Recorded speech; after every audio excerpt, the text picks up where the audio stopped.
पाकिस्तान को धमकियां दे रहा होता था।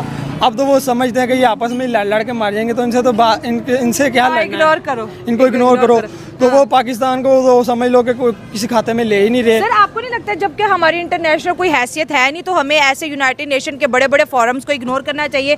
जाते हैं तो और बेइज्जती होती है। दोस्तों, पाकिस्तान जो है वो उसने यूनाइटेड नेशंस के अंदर एक कन्वेंशनल आर्म्स के हवाले से एक वोट लेके आया, बिल लेके आया, जिसको एक रेजोल्यूशन लेके आया, जिसको इंडिया ने उसके अगेंस्ट वोट दिया है। एक ही मुल्क है जिसने उसके अगेंस्ट वोट दिया और वो इंडिया है। क्या इनको अपने मुल्क की बेहतरी कैसे हो, इसके ऊपर यूनाइटेड नेशंस का जो प्लेटफॉर्म है क्या उसका इस्तेमाल नहीं करना चाहिए कि साहब यूएन का प्लेटफॉर्म हमें मिला है, चलो पाकिस्तान की बेहतरी। अब India, for example, it cites reasons like national security, regional stability, and then India talks about the fairness in the international framework. Fairness से मुराद इंडिया का ये है कि भाई अमेरिका भी तो करे ना, सोवियत यूनियन भी तो करे ना, और मुल्क भी तो करे ना, हम ही क्यों करें? ठीक है, तो ये होना चाहिए। और दूसरा कहता है हमारे सिक्योरिटी रीजंस हैं, बाकी मुल्कों के सिक्योरिटी रीजन से, so why we should do. Pakistan का नाम किस जगह पे था आप बता, आप पाकिस्तान का पूछ ना, पाकिस्तान की वर्थ कहाँ है, पाकिस्तान कहाँ पे है? तो पाकिस्तान का नाम ना अच्छों में था ना बुरों में था।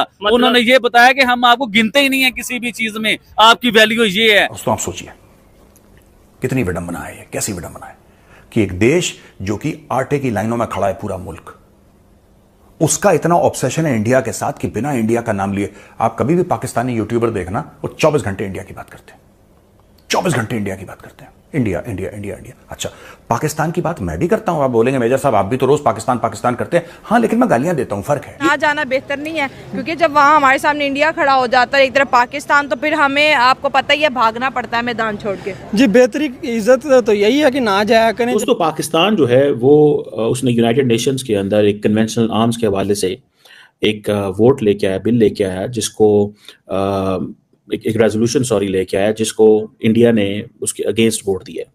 एक ही मुल्क है जिसने उसके अगेंस्ट वोट दिया और वो इंडिया है।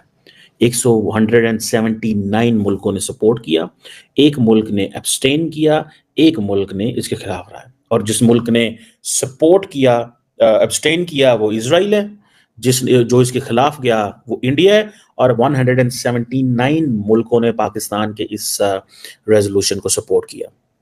अब बेसिकली ये समझना है क्या, बेसिकली पाकिस्तान प्रपोज करता है कि जो कन्वेंशनल आर्म्स कंट्रोल रेस है उसको जो है वो साउथ एशिया के अंदर ये आर्म्स कंट्रोल होनी चाहिए। डिटेल में बताने लगा हूँ बेसिकली इंडिया क्यों इसके अगेंस्ट है और इंडिया क्या चाहता है, इंडिया की क्या मकसद है। पहली बात तो ये है कि इंडिया जो है वो 1968 में न्यूक्लियर नॉन प्रोलिफरेशन ट्रीटी आई, जिसका मकसद ये था कि न्यूक्लियर वेपन्स को प्रिवेंट करना है फैलने से। पाकिस्तान की जो थ्योरी है ना पीछे, पाकिस्तान की थ्योरी ये है कि इंडिया को बहुत बड़े पैमाने पे अमेरिका और बहुत सारे ममालिक जो है वो इक्विप कर रहे हैं, वेपन्स दे रहे हैं, and Pakistan is getting in a disadvantages position. As Pakistan gets in a disadvantages position, Pakistan को ये चाहिए कि हम इसको इंडिया के ऊपर डिप्लोमेटिक प्रेशर डालें कि वो इंडिया ना ये वेपन्स ले सके। ठीक है जी। अब ये जो सारी की सारी पाकिस्तान ने कोशिश की है, इसमें पाकिस्तान ने एक कॉन्फ्रेंस ऑन डिसआर्मामेंट, एक फोरम है, उसको हाईलाइट किया है। पाकिस्तान ने एक, जिसे वो कहते हैं ना कि पाकिस्तान कहता है कि जो conventional arms control and regional and सब रीजनल लेवल्स पे ये चीज़ें होनी चाहिए। इसी तरह सेक्रेटरी जनरल जो है वो ये समझता है कि उसको भी कहा गया है एंड ऑल दैट। बहरहाल जो इंपॉर्टेंट पॉइंट मेरी नज़र में है कि इंडिया का जो मौक़िफ़ है वो इंपॉर्टेंट है। इंडिया की जो पोजीशन आर्म्स कंट्रोल एग्रीमेंट के ऊपर, जो पर्टिकुलरली न्यूक्लियर वेपन्स के ऊपर है, वो इंडिया के स्ट्रेटेजिक कंसर्न्स हैं। और वो कहता है जी हमारी जियोपॉलिटिकल रियलिटी डिफरेंट है, जिसमें चाइना है, पाकिस्तान है। इंडिया कहता है जी हम आर्म्स कंट्रोल के खिलाफ नहीं है, लेकिन हम आर्म्स कंट्रोल करेंगे नहीं। अच्छा, दुनिया का हर मुल्क ये कहता है कि हम आर्म्स कंट्रोल के खिलाफ नहीं है, लेकिन every country in the world they go against when they are asked to go for an arms control. ठीक है जी।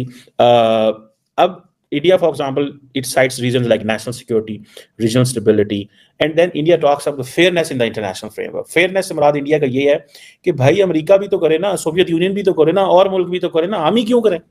ठीक है, तो ये होना चाहिए। और दूसरा कहता है हमारे सिक्योरिटी रीजंस हैं, बाकी मुल्कों के सिक्योरिटी रीजन से, so why we should do. So ये जो रीजनल सिक्योरिटी रीजंस हैं, चाइना की वो मिसाल देते हैं कि वो कहते हैं जी कि हमारा जो इंडिया की जो न्यूक्लियर पॉलिसी है ये इन्फ्लुएंस हुई है चाइना के ताल्लुकात की वजह से। वज़ीर आज़म को उन्होंने होटल का जो जिधर से कचरा निकलता है ना, गार्बेज, उधर से निकाल के आपको उस गाड़ी में बिठा के लेके गए हैं। हाँ। तो आप कहते हैं कि आप यूनाइटेड नेशन में पाकिस्तान का केस लड़ने गए हैं? हाँ, बड़ी बात है। फनी लग रही है बात।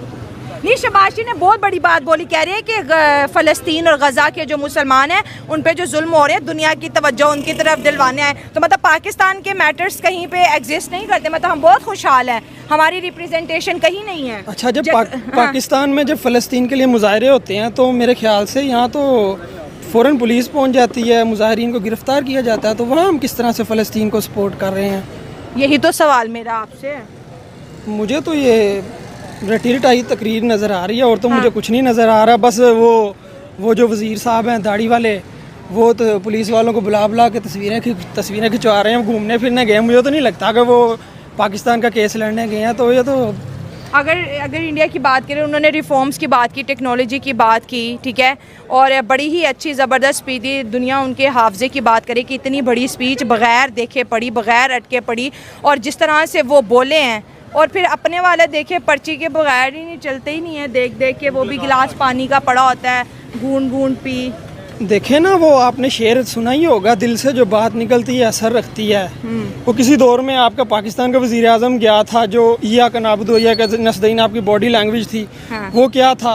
हाँ। वहाँ कोई पर्ची आपको नजर आई थी? नहीं आई थी। उसकी दुनिया ने आपकी बात सुनी थी? हाँ। आज वही तकरीर इंडिया का मोदी कर रहा है तो दुनिया उसको अप्रिशिएट कर रही है, और आपका तो आप खुद अपने दिल से को अपने मुल्क के लिए बात कर नहीं सकते। तो दुनिया ने तो यही कहना ना, ये तकरीर इसको किसी ने लिख के दी है, तो इसको टाइम टपाओ। तो बस वो खाना पूरी के लिए गए हैं, तो मैं नहीं समझता कि वो कोई मुल्क के लिए कर रहे हैं। जय हिंद दोस्तों। तो जैसा कि पाकिस्तानी मीडिया चर्चा कर रहा है कि भारत ने उनके यूएन में लाए प्रस्ताव को खारिज कर दिया, उनके खिलाफ वोट दिया। अच्छा, पाकिस्तानी कह रहा है कि दुनिया सपोर्ट कर रही है, लेकिन भारत तो विरोध कर रहा है। अबे भारत विरोध करेगा ही। जो लोग आपका सपोर्ट कर रहे हैं उन्होंने हथियार बना लिए हैं और वो जानते हैं कि दूसरे देशों को ऐसे ही रोका जा सकता है। हालांकि यूएन में कोई प्रस्ताव पारित हो भी जाए तो उसकी कोई वैल्यू नहीं है। यूएन ने किसे रोक लिया? इजराइल को रोक लिया, रूस को रोक लिया, किसे रोक लिया? तो यूएन सिर्फ मनोरंजन का एक कह सकते हैं प्लेटफॉर्म रह चुका है।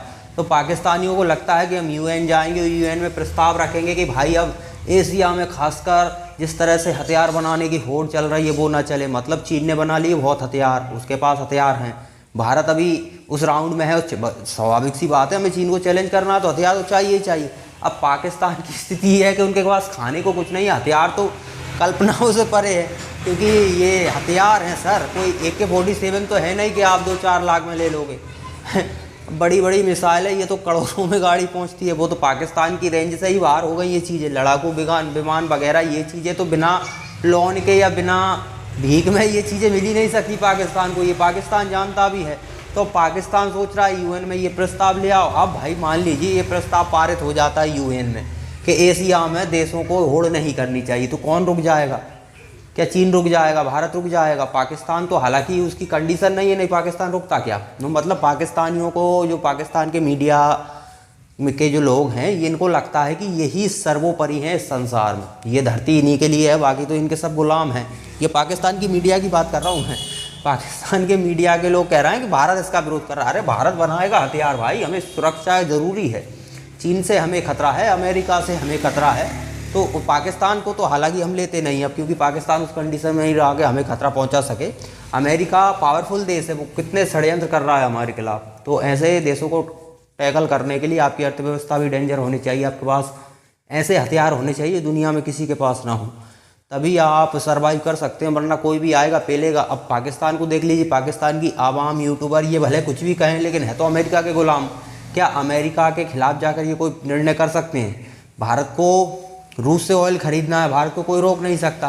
क्या मजाल है पाकिस्तान की रूस से ऑयल ख़रीद ले, भले वो भारत से भी आधे डिस्काउंट में रूस नहीं देते, नहीं खरीद सकते, क्योंकि अमेरिका फिर कुछ और अंदरूनी तरह से नट बोल्ट टाइट करेगा। नट बोल्ट टाइट करने का मतलब ये है कि जिन लोगों को उन्होंने सत्ता में बिताया है वो लोग वही करेंगे जो अमेरिका कहेगा, वरना वो पेल दिए जाएंगे। ये अमेरिका का ट्रैक रिकॉर्ड है, ऊपर भेज दिए जाएंगे, नहीं तो ऐसे फंसा दिए जाएंगे कि जैसे इमरान खान एग्जाम्पल के लिए खुद ही देख लीजिए पाकिस्तान में।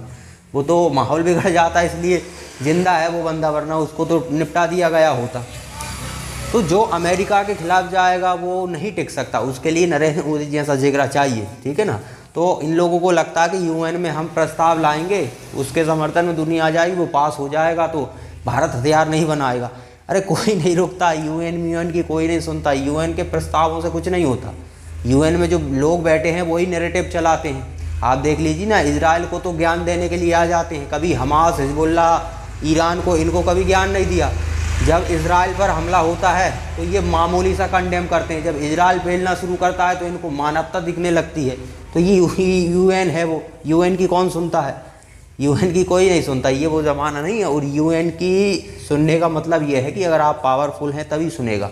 अब भारत अगर कोई प्रस्ताव लाता है तो अमेरिका उसका विरोध नहीं करेगा, रूस नहीं करेगा, फ्रांस नहीं करेगा, कई देश हैं जो नहीं करेंगे, चीन शायद कर सकता है। और हालांकि अगर आपके पास दबाव डालने का तरीका है तो चीन भी लाइन पर आ जाएगा, वो भी नहीं करेगा। चीन अभी भारत से रिश्ते सुधारना चाहता है ना, क्यों चाहता है? क्योंकि उसकी अर्थव्यवस्था डगमगाने लगी है। भारत पड़ोसी देश है, बाकी वेस्टर्न कंट्रीज से उसकी दुश्मनी है ही, स्वाभाविक सी बात है। और बिजनेस हो नहीं पा रहा भारत के साथ, क्योंकि पहले तो भारत में मटेरियल बेचते थे ये हनकर, पूरा भारत उन चीन पर ही निर्भर था, इनकी अर्थव्यवस्था बूस्ट कर रही थी। अब भारत ने भी नट बोल्ट टाइट करने शुरू कर दिए और बाकी की कंट्रियों ने भी कर दिए, तो चीन आ गया ना लाइन पर। तो आपके पास पावर होना चाहिए। यूएन ये सब नौटंकीबाजी, ये लोग क्या करते हैं कि अपनी पब्लिक को दिखाने के लिए देखो हम क्या क्या कर रहे हैं, यूएन में जाकर तो हम ये कर रहे हैं, क्योंकि इनको ऐसा ही लगता है कि यूएन में जाकर आप प्रस्ताव भी ले आएँ तो बहुत बड़ी बात हो गई। पाकिस्तान की आवाम के लिए बहुत होता है, क्योंकि भाई पाकिस्तान की आवाम, हालांकि इस तरह के यूएन में प्रस्ताव हमेशा आते रहते हैं, इनसे कुछ नहीं होता। जिन लोगों के पास वीटो होता है, अगर प्रस्ताव पारित नहीं करवाना वो वीटो कर देते हैं। अब जैसे भारत के खिलाफ कोई प्रस्ताव आता है तो अभी तो हालांकि कोई पक्ष भारत के विरोध में जाने की कंडीशन में नहीं है, बहुत चुनिंदा देश हैं जो भारत के खिलाफ जा सकते हैं किसी भी कारणवश। अब ये हथियारों की होड़ वाली अलग मसला है। भारत के खिलाफ कोई प्रस्ताव आता है, हमेशा से भारत के खिलाफ प्रस्ताव आया है, रूस ने वीटो कर दिया है, खेल खत्म। जब वीटो हो गया तो वो प्रस्ताव ही वहीं से खारिज हो जाता है, और वीटो पावर कुछ ही देशों के पास है। तो भैया पाकिस्तानियों को ये सोचना होगा कि वो दौर गया, अब भारत के खिलाफ कुछ करने की क्षमता तुम्हारी रही नहीं, अब खुद से हथियार बना नहीं सकते, खरीद नहीं सकते, तो अब कैसे रोकें भारत को? तो ये पैतरे आप आजमा रहा हो, इन पैतरों से कुछ होना जाना नहीं है। ये थोड़े बहुत समझदारी हो तो आपको भी पता ही यूएन में कोई भी प्रस्ताव पारित होने के बाद कौन सा वो ज़मीन पे इम्प्लीमेंट हो पाया है। तो ये सब पोगड़ कल्पना ये कर रहे हैं अपनी पब्लिक को चूरन बेचने के लिए, क्योंकि अब पब्लिक भी थक चुकी है काफ़ी समय से चूरन बेचा जा रहा है, तो वो चूरन भी थोड़ा खट्टा सा हो गया है, तो पब्लिक को नया नया चूरन ये लोग टिका रहे हैं, बस इससे अलावा और कुछ नहीं।